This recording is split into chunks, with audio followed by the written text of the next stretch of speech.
This video contains audio content only. There are no visual elements or images accompanying the audio. If you're expecting to see video footage, please note that this is an intentional audio-only presentation. We recommend listening to this content rather than watching the screen. Thank you for your understanding and enjoy the audio. Welcome, listeners, to a journey into one of the darkest corners of human history. Today, we're delving into a topic that challenges our understanding of morality, survival, and the depths of human suffering: the Sonderkommando of Nazi concentration camps. These were the Jewish prisoners forced to assist in the gruesome machinery of the Holocaust, bearing witness to unspeakable horrors while grappling with their own survival. The story of the Sonderkommando is not just a tale of victims, but a complex narrative of individuals caught in an impossible situation. It's a story that forces us to confront uncomfortable questions about human nature, resilience, and the blurred lines between complicity and victimhood.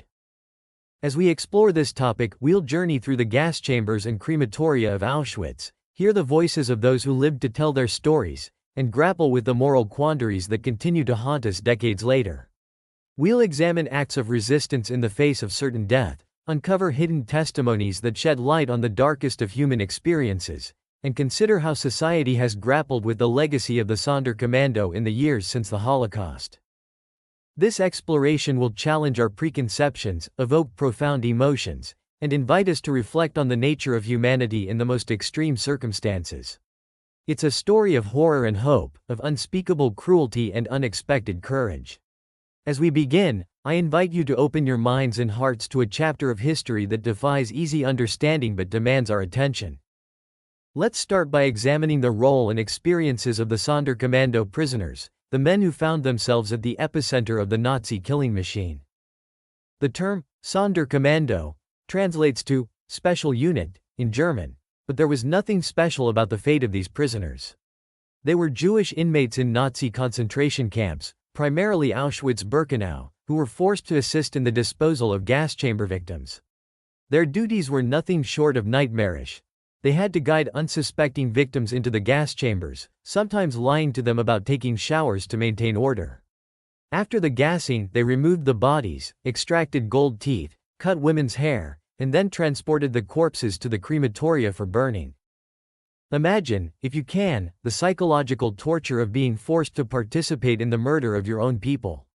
Many Sonderkommando members encountered the bodies of their own family members among the dead.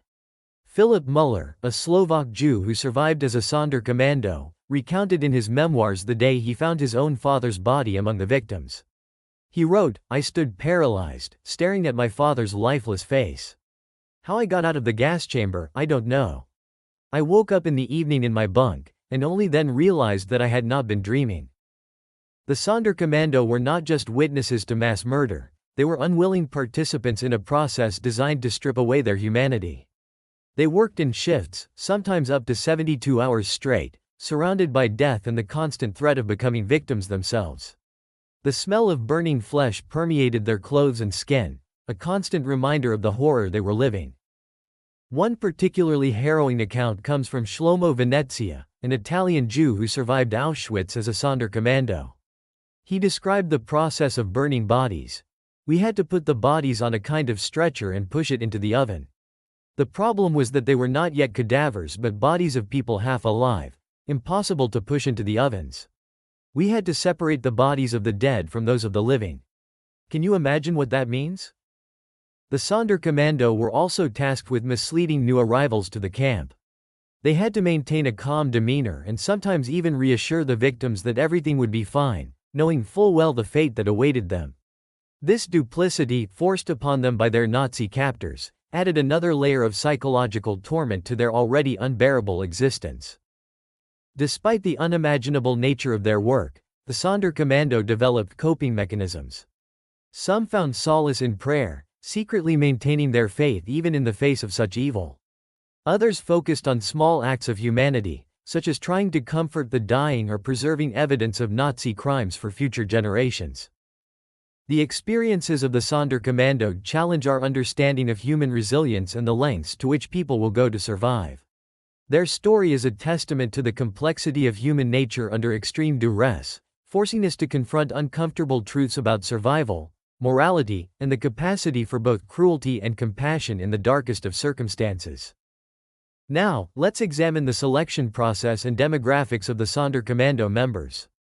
Contrary to popular belief, the selection of Sonderkommando was not based on any particular skills or expertise. Instead, it was a brutal and arbitrary process that preyed on the most vulnerable. When trains arrived at Auschwitz-Birkenau, SS officers would conduct what they called a selection on the platform. Most arrivals were sent directly to the gas chambers, but a small number of young, able-bodied men were chosen for various work details. Among these, some were picked for the Sonderkommando. These men often had no idea what their new job would entail until they were already in the midst of it. Zalman Gradowski, a Sonderkommando member who buried his writings before his death, described his selection. "I was pushed into a group of men. We were led away, not knowing where or why. It was only when we reached the crematoria that we understood our fate." The demographics of the Sonderkommando challenge some common misconceptions. While it's often assumed that only the youngest and strongest were chosen, research by historian Igor Bartosik reveals that at least 70% of Sonderkommando members were 30 years old or older. This fact underscores the arbitrary nature of the selection process and dispels the myth that the SS were looking for particular physical attributes. The size of the Sonderkommando varied over time. At its peak, during the mass deportation of Hungarian Jews in 1944, the Sonderkommando in Auschwitz-Birkenau swelled to over 900 members. This increase was necessary to handle the grotesque workload as the Nazi killing machine reached its horrific zenith. One of the most chilling aspects of the Sonderkommando selection was its seeming randomness. Brothers could be separated in an instant. One sent to immediate death, the other to the living hell of the Sonderkommando. Shlomo Venezia recounted how he and his cousins were selected together. "We didn't know where we were going or what would happen to us. We just knew we had to follow orders or be shot on the spot." The Nazis also employed psychological tactics in their selection process. They would sometimes choose men who appeared more educated or cultured, believing they would be more likely to follow orders and less likely to rebel. This cruel irony meant that those who might have been community leaders in another life were now forced to participate in the destruction of their own people. Another misconception about the Sonderkommando is that they were regularly liquidated and replaced every few months. While there were indeed periodic killings of Sonderkommando members, Bartosik's research shows that many survived for extended periods. Some members, incredibly, were part of the unit from late 1942 until the camp's liberation in 1945. This longevity added to their psychological burden, as they lived with the constant fear of death while also accumulating an unbearable weight of traumatic experiences. The selection process for the Sonderkommando represents one of the most perverse aspects of the Nazi system. It turned survival itself into a form of torture, forcing men to participate in unimaginable horrors simply to live another day. As we consider the experiences of these men, we're confronted with profound questions about the nature of choice, survival, and human dignity in the face of systematic dehumanization. The moral dilemmas faced by the Sonderkommando prisoners present some of the most challenging ethical questions to emerge from the Holocaust. These men were thrust into a situation where every choice was fraught with moral hazard, leading Holocaust scholar Lawrence Langer to coin the term, choiceless choices, to describe their predicament. Consider the daily reality of a Sonderkommando prisoner. Each morning, they woke knowing that their continued survival depended on assisting in the murder of thousands of innocent people, including women and children. They faced an impossible dilemma: refuse to participate and face certain death, or comply and live with the crushing guilt of their actions. Primo Levi, the renowned Holocaust survivor and author, grappled with the moral status of the Sonderkommando in his writings. He argued that they should be seen as victims rather than collaborators, stating, "No one is authorized to judge them, not those who lived through the experience of the lager camp, and even less those who did not live through it." Yet, the Sonderkommando themselves often struggled with intense feelings of guilt and shame. Philip Muller, in his memoir, wrote, "I often asked myself if I had the right to live on while millions of others, no less worthy of life, had perished." This inner conflict was a constant companion to the Sonderkommando, adding a layer of psychological torment to their already unbearable existence. The moral ambiguity of their position was further complicated by small acts of resistance or kindness that some Sonderkommando managed to perform. Some would whisper words of comfort to those about to enter the gas chambers, while others tried to preserve evidence of Nazi crimes. Zalman Gradowski, before his death, buried detailed accounts of the atrocities he witnessed, writing, "I am writing these words in moments of the greatest danger and excitement. May the future world form an image of the hellish work in which we had been driven to take part." These actions raise profound questions about the nature of moral behavior in extreme circumstances. Can we judge the actions of those placed in such an impossible situation by our normal ethical standards? How do we weigh small acts of kindness or resistance against forced participation in mass murder? The case of the Sonderkommando also challenges our understanding of survival instinct. Many of these men chose to continue living despite the horrors they were forced to witness and participate in daily. This raises uncomfortable questions about the limits of human endurance and the lengths to which people will go to survive. Shlomo Venezia, reflecting on his time in the Sonderkommando, said, "There is no why here. A man is only a number. If he dies, nobody will miss him." This stark reality underscores the complete dehumanization that the Nazi system imposed, making traditional moral reasoning almost impossible. The ethical quandaries faced by the Sonderkommando extend beyond their time in the camps. Survivors grappled with whether they had the right to live normal lives after what they had seen and done. Many struggled with intense survivor's guilt, questioning why they had lived while so many others had died. Moreover, the very existence of the Sonderkommando raises uncomfortable questions about human nature. How could the Nazis find men willing to perform such horrific tasks, even under duress? And how thin is the line between victim and perpetrator in such extreme circumstances? These questions have no easy answers, but they force us to confront the complexities of human behavior under extreme duress. The story of the Sonderkommando reminds us that morality is not always black and white, and that judging the actions of those placed in impossible situations requires careful consideration and deep empathy. As we grapple with these moral dilemmas, we must also remember the context of utter powerlessness in which the Sonderkommando existed. Their story is not just one of moral compromise, but of the human spirit's capacity to endure even in the face of unimaginable horror. Despite the seemingly hopeless situation of the Sonderkommando, there were remarkable instances of resistance and revolt. These acts of defiance, carried out in the face of certain death, stand as powerful testaments to the human spirit's resilience and the unwillingness to submit entirely to evil, even in the most dire circumstances. The most famous act of Sonderkommando resistance occurred on October 7, 1944, in Auschwitz-Birkenau. This uprising, while ultimately unsuccessful, remains one of the most significant acts of Jewish resistance during the Holocaust. The revolt was the culmination of months of careful planning and involved coordination with other camp resistance groups. The uprising began when Sonderkommando members in Crematorium IV attacked their SS guards with hammers, axes, and stones. They managed to blow up the crematorium using gunpowder that had been smuggled to them by Jewish women working in a nearby munitions factory. The rebellion quickly spread to other areas of the camp. One of the leaders of the revolt, Zalman Gradowski, left behind buried writings that spoke of their motivations. "We, the Sonderkommando, have wanted for a long time to put an end to our terrible labor. The day is coming. It could happen today or tomorrow." This poignant message reveals the desperation and determination that drove these men to action. The courage displayed during the uprising was extraordinary. Sonderkommando member Lemke Pliszko recalled, "We knew that we would die anyway, but not on the Germans' terms. We would choose the hour of our death, and in dying we would think of our revenge and of the future." Although the rebels managed to kill 3 SS men and wound several others, the uprising was ultimately crushed. In the aftermath, about 450 Sonderkommando members were executed. However, the impact of their actions resonated far beyond that day. But the October 7 uprising was not the only act of resistance by the Sonderkommando. Throughout their tormented existence, these prisoners found various ways to defy their captors and maintain their humanity. One of the most significant forms of resistance was the preservation of evidence.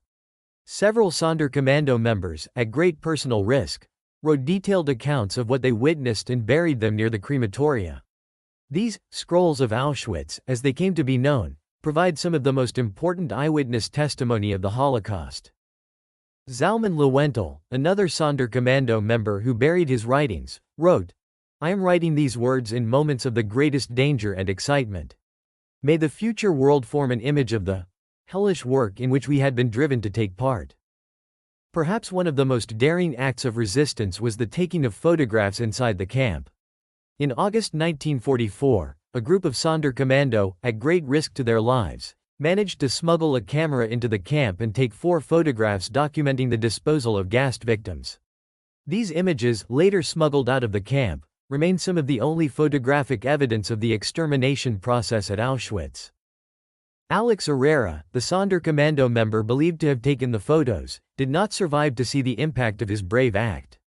But these images have since become crucial historical documents, providing irrefutable evidence of the Nazi atrocities. There were also smaller, daily acts of resistance. Some Sonderkommando members would secretly recite prayers for the dead, maintaining their faith and humanity in the face of overwhelming evil. Others would risk their lives to slip extra food to starving prisoners or pass messages between separated family members.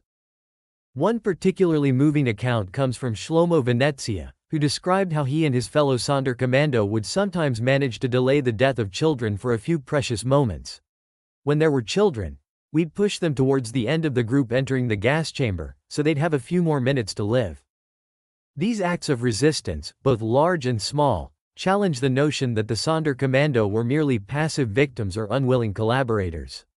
They demonstrate that even in the most hopeless of circumstances, humans can find ways to assert their dignity and oppose evil. The resistance of the Sonderkommando also forces us to confront uncomfortable questions about our own capacity for courage. Would we, in similar circumstances, find the strength to resist? Or would we, like most, simply try to survive another day? The story of Sonderkommando resistance is a powerful reminder of the complexity of human nature. It shows that even in the darkest of times, sparks of humanity and defiance can still shine through. Their acts of resistance, whether grand revolts or small gestures of kindness, stand as a testament to the indomitable human spirit. The testimonies and documentation provided by Sonderkommando members constitute some of the most crucial evidence we have of the Nazi extermination process. These eyewitness accounts, often recorded at great personal risk, offer a harrowing glimpse into the inner workings of the death camps and serve as powerful rebuttals to Holocaust denial. One of the most remarkable sources of testimony are the Scrolls of Auschwitz, a series of manuscripts written by Sonderkommando members and buried near the crematoria. These documents were written by men who knew they would likely not survive to tell their stories in person. Zalman Grudowski, one of the authors, wrote, "I am writing these words in moments of the greatest danger and excitement. May the future world form an image of the hellish work in which we had been driven to take part." These buried testimonies provide chilling details of the killing process. For instance, Leib Langfus described the arrival of a transport of Jews from Bensberg. The people are forced with truncheon blows to undress in the open. The naked people are ordered to go into the gas chambers. After 25 minutes, the electric ventilation is switched on to remove the gas. The level of detail in these accounts is crucial for historical understanding. They describe not just the process of extermination, but also the victims' reactions, the behavior of the SS guards, and the psychological state of the Sonderkommando themselves. These writings serve as both historical documents and deeply personal reflections on the nature of evil and human suffering. Another form of documentation came through clandestine photography. In August 1944, a group of Sonderkommando members managed to smuggle a camera into Auschwitz-Birkenau and take 4 photographs of the extermination process. These images, known as the Sonderkommando photographs, are among the only visual evidence we have of the gas chambers in operation. The story of how these photos were taken is itself a tale of extraordinary bravery. Alex Herrera, a Greek Jew, is believed to have been the photographer.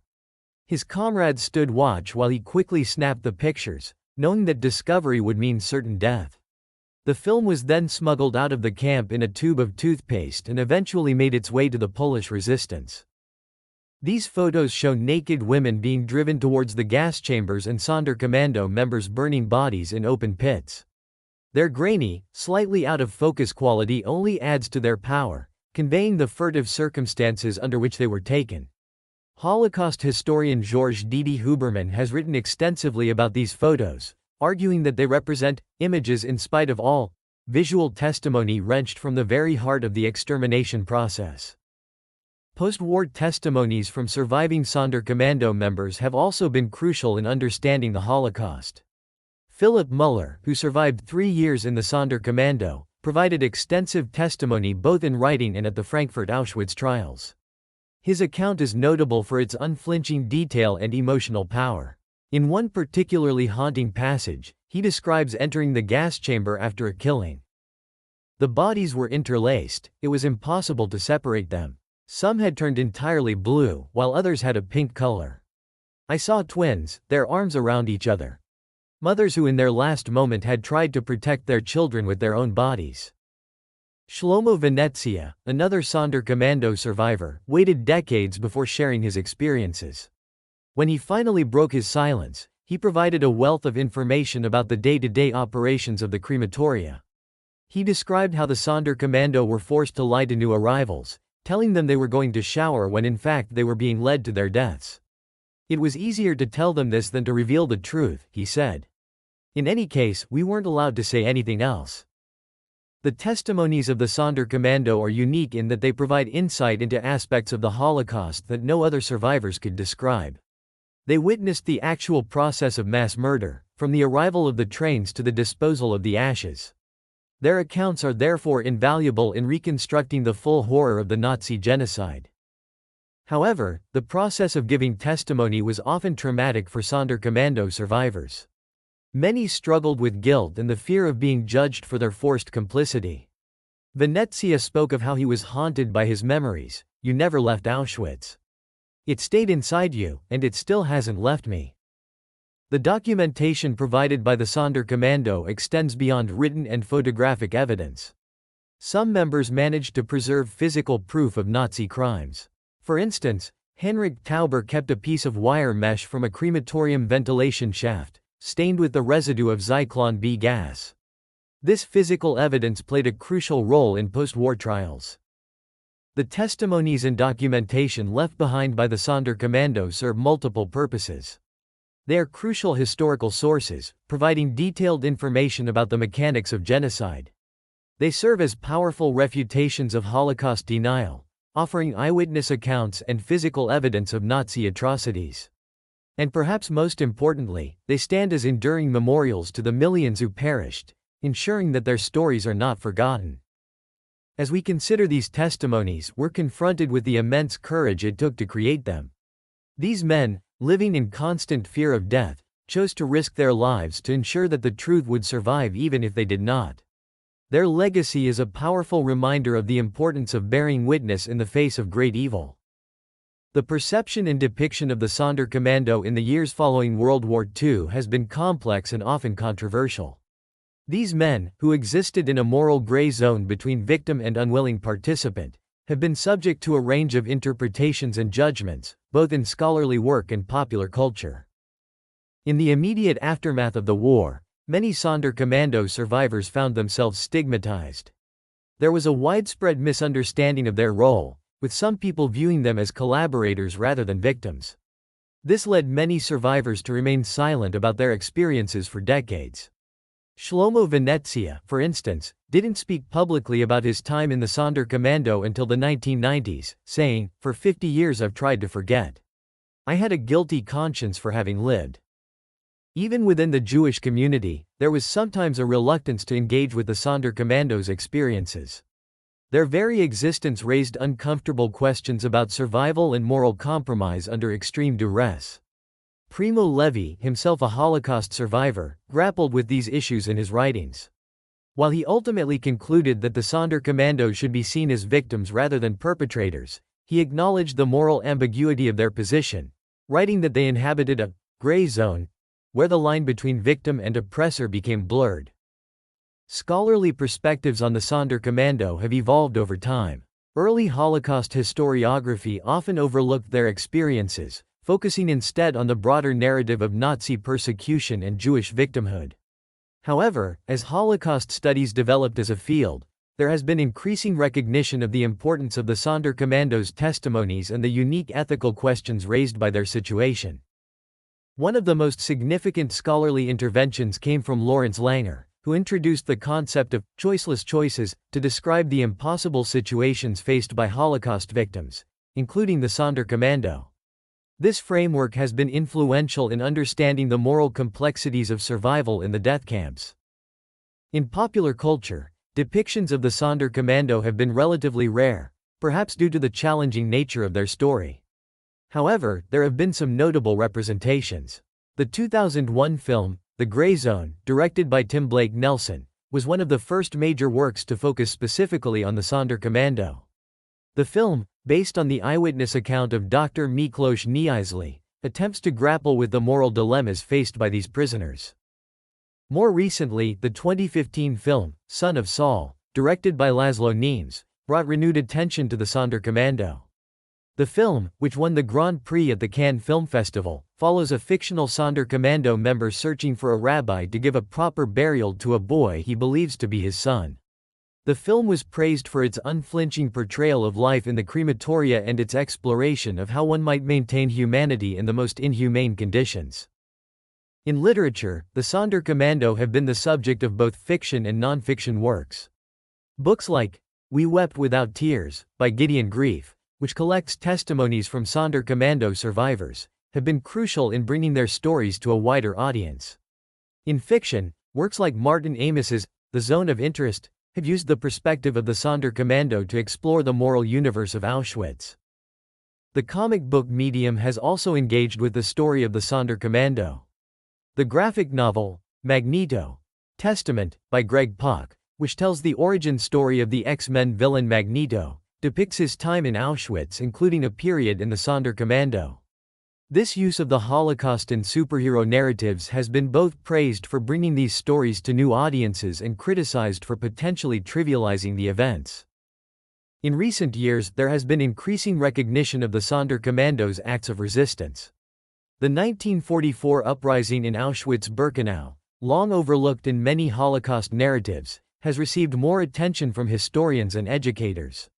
This has helped to challenge the perception of Jewish victims as passive and highlighted the various forms of resistance that occurred even in the most hopeless circumstances. Museums and Holocaust education programs have also begun to incorporate the experiences of the Sonderkommando into their narratives. The Auschwitz-Birkenau State Museum, for instance, now includes information about the Sonderkommando in its exhibitions, recognizing their unique position as both victims and witnesses. However, the story of the Sonderkommando continues to provoke debate and discomfort. Their existence challenges simplistic narratives of good and evil, forcing us to confront the complex realities of human behavior under extreme duress. As we continue to grapple with the legacy of the Holocaust, the testimony and experiences of the Sonderkommando remain a crucial, if deeply troubling, part of that history. The evolution in how we perceive and depict the Sonderkommando reflects broader changes in our understanding of the Holocaust.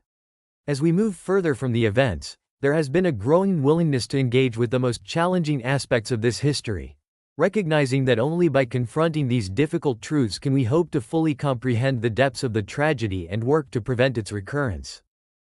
The living conditions of the Sonderkommando prisoners were a cruel paradox, simultaneously better and worse than those of other camp inmates. This contradiction lay at the heart of their tormented existence and added another layer to their psychological suffering. On a purely physical level, the Sonderkommando enjoyed certain privileges that were unimaginable to other prisoners. They were housed separately from the main camp population, often in rooms above or adjacent to the crematoria. This isolation was primarily to prevent them from communicating the details of the extermination process to other prisoners, but it also meant they were spared some of the overcrowding that plagued the main barracks. Their diet, while still inadequate, was better than that of ordinary prisoners. They received larger rations and sometimes had access to food left behind by the victims. Shlomo Venezia recalled, "We ate the bread of the dead, and we knew it." This privilege was, of course, a source of intense guilt for many Sonderkommando members. They also had access to clothing left behind by the victims, allowing them to dress more warmly than other prisoners. Some even wore civilian clothes, albeit marked with painted stripes to identify them. This relative comfort was a constant reminder of the source of their privileges and the price at which they came. However, these material advantages came at an enormous psychological cost. The Sonderkommando lived in constant proximity to death. The smell of burning flesh permeated their living quarters. The sounds of the gas chambers and crematoria were a constant backdrop to their existence. Philip Muller described the psychological toll. The physical discomfort was nothing compared to the mental anguish. We lived in a world that was not of this world.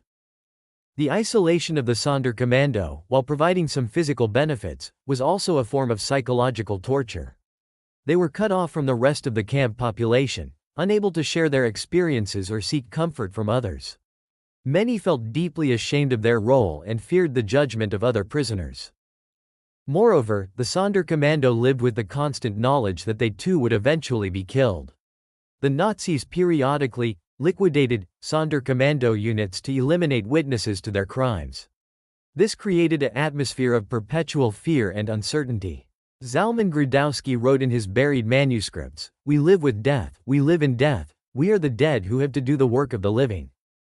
The work itself was physically demanding and emotionally devastating. Sonderkommando members often worked long shifts, sometimes up to 72 hours straight during periods of high activity at the camp. The labor was gruesome, dragging corpses, operating crematorium ovens, crushing remaining bones. The physical toll was compounded by the emotional trauma of handling the bodies of men, women, and children, sometimes including their own family members.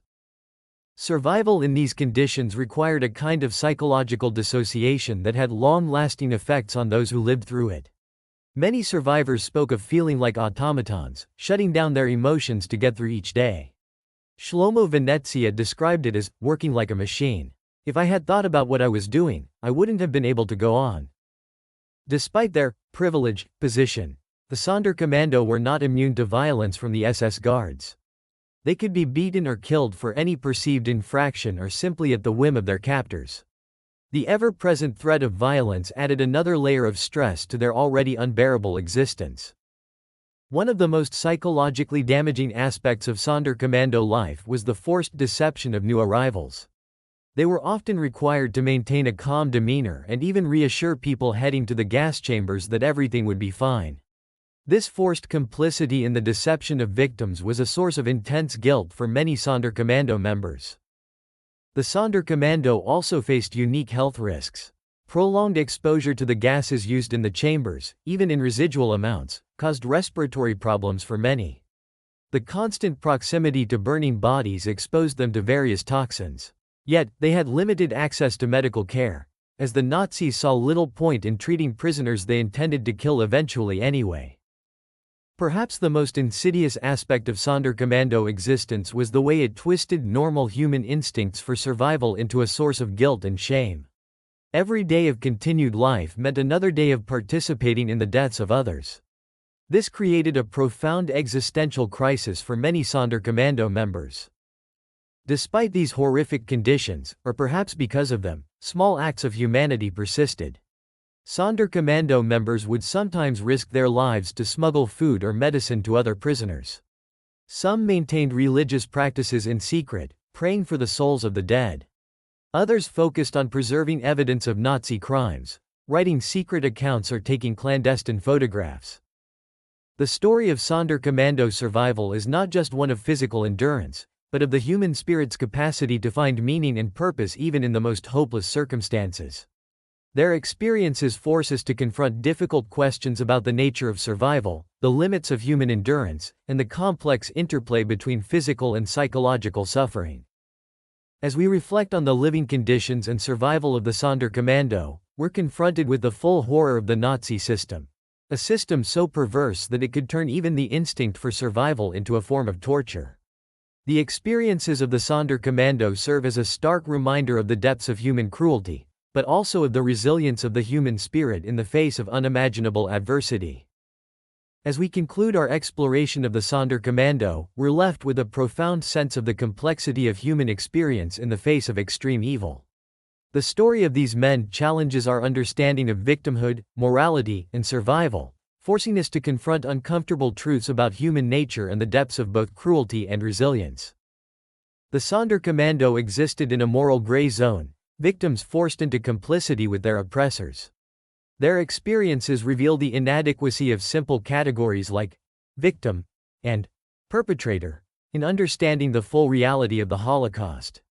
They remind us that survival itself can be a form of resistance, and that maintaining one's humanity in the face of systematic dehumanization is an act of profound courage.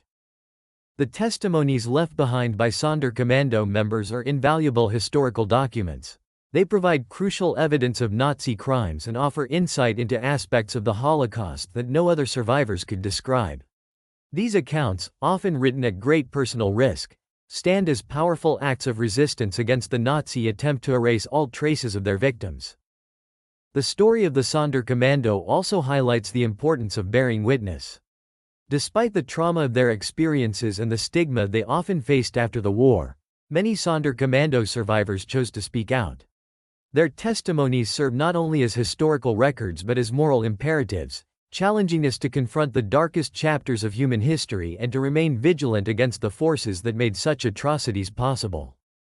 As we grapple with the legacy of the Holocaust in the 21st century, the experiences of the Sonderkommando remain deeply relevant. They force us to consider how we might behave in impossible situations and remind us of the fragility of moral certainties in the face of systemic evil. Their story is a powerful argument for the importance of protecting human rights and resisting the dehumanization of any group. Moreover, the evolving perception of the Sonderkommando in the decades since the war reflects broader changes in how we understand and memorialize the Holocaust. The increasing willingness to engage with the most challenging aspects of this history represents a more nuanced and comprehensive approach to remembrance. As we move forward, it's crucial that we continue to study and reflect on the experiences of the Sonderkommando. Their story is a vital part of Holocaust history, one that complicates our understanding and challenges us to think deeply about the nature of survival, resistance, and moral choice in extreme circumstances. In closing, I invite you, our listeners, to continue engaging with this difficult history. Read the testimonies of Sonderkommando survivors. Visit Holocaust memorials and museums. Participate in discussions about the ethical questions raised by their experiences. By doing so, we honor the memory of those who perished and those who survived to bear witness. The story of the Sonderkommando is ultimately a part of our shared human story. It speaks to the darkest possibilities of human behavior, but also to our capacity for resilience, resistance, and bearing witness in the face of unimaginable horror. As we face the challenges of our own time, may we carry with us the lessons learned from the Sonderkommando's experiences. Their story reminds us of the importance of vigilance against hatred and dehumanization, the power of bearing witness, and the complex nature of human behavior under extreme duress. We encourage you to share your thoughts and reflections on this topic in the comments section below. How has learning about the Sonderkommando affected your understanding of the Holocaust? What questions or insights has this exploration raised for you? If you found this video informative and thought-provoking, please consider liking and subscribing to our channel. Your support helps us continue to explore important historical topics and bring these stories to a wider audience. We also welcome your suggestions for future videos. Are there other aspects of Holocaust history or other historical events you'd like us to explore in depth?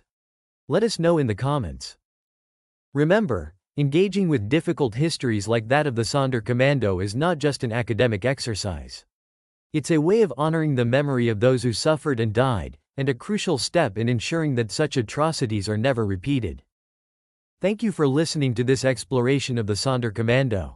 May their story continue to inform, challenge, and inspire us as we work towards a more just and humane world.